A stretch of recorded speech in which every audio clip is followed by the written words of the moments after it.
تو ہمیں نہ اہل بیت سے اس کا کوئی ثبوت ملتا ہے، نہ صحابہ سے، نہ قرآن و سنت سے کہ محرم میں صحابہ نے سبیلیں لگائیں۔ حضرت حسین رضی اللہ تعالی عنہ کی شہادت کے بعد اہل بیت میں سے کسی نے سبیلیں لگائی ہوں یا انہوں نے سبیلیں لگانے کا حکم دیا ہو، کہیں بھی نہیں ملتا۔ یہ عمل بھی بدعت ہے، ناجائز ہے، اس سے اجتناب کریں۔ اصل بات یہ ہے کہ مفتی طارق مسعود دیوبندی کے مزاج کے اندر بتوں اور کالی ماتا مندر کے اوپر جا کر ہندوؤں کے ہاتھ سے کھانا پینا تو جائز ہے، لیکن محرم الحرام کے اندر مسلمانوں کے ہاتھ سے امام حسین رضی اللہ تعالی عنہ کے اصال ثواب کے لیے لگائی جانے والی سبیل سے پانی پینا بدعت اور ناجائز و گناہ ہے۔ اور یہ بات میں اپنی طرف سے نہیں کر رہا، اس کا جو ہے نا وہ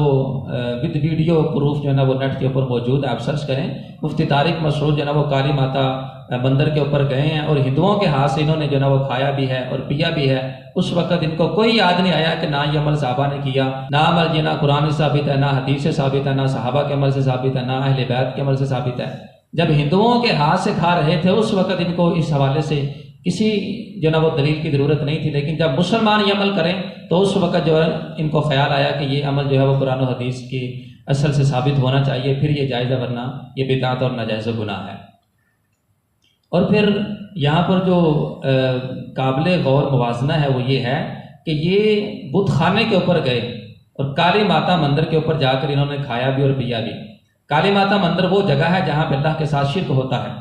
جس مقام پر اللہ کے ساتھ شرک ہو وہاں اللہ کی لعنتیں برستی ہیں، اللہ کا غضب برستا ہے۔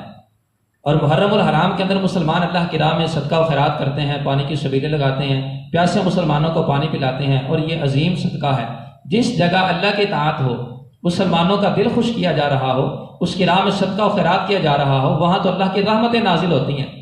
مفتی طارق مسعود دیوبندی جو ہے وہ بت خانے کے اوپر جا کر جہاں پہ اللہ کی لعنتیں برستی ہیں وہاں جا کر کھائیں بھی پئیں بھی، جائز بھی ہے، اور ہر چیز جو ہے نا وہ ہضم کیے جا رہے ہیں، اور جہاں پہ اللہ کی رحمتیں نازل ہو رہی ہیں مسلمان پلانے والے ہیں، اور وہاں سے پینا ان کے نزدیک جو ہے نا وہ بدعت اور ناجائز و گناہ ہو جاتا ہے۔ در حقیقت جو تیرے در سے یار پھرتے ہیں پھر یوں ہی در بدر خوار پھرتے ہیں۔ آخر کے اندر عوام اہل سنت اور سنی عوام کو یہ میں جو نا وہ کہوں گا کہ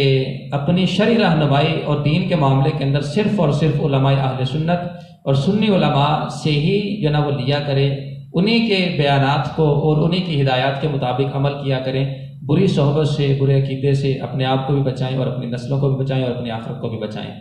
اور اہل سنت کی طرف سے جو محرم الحرام کے اندر لگائے جانے والی سبیلیں ہیں ان سے پانی پینا بالکل شرعاً جائز ہے، اس میں کوئی قباحت موجود نہیں ہے۔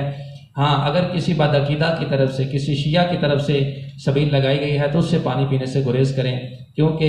ود ویڈیو یہ ثبوت موجود ہے کہ یہ جو بعض شیعہ حضرات ہیں وہ گھوڑے کو پہلے جو ہے نا وہ تبرکاً پانی پلاتے ہیں، پھر جو ہے نا اسے بطور تبرک خود بھی پیتے ہیں اور دوسرے کو بھی مسلمانوں کو پلاتے ہیں۔ تو محرم الحرام کے اندر پانی پئیں لیکن پلانے والے دیکھ کر۔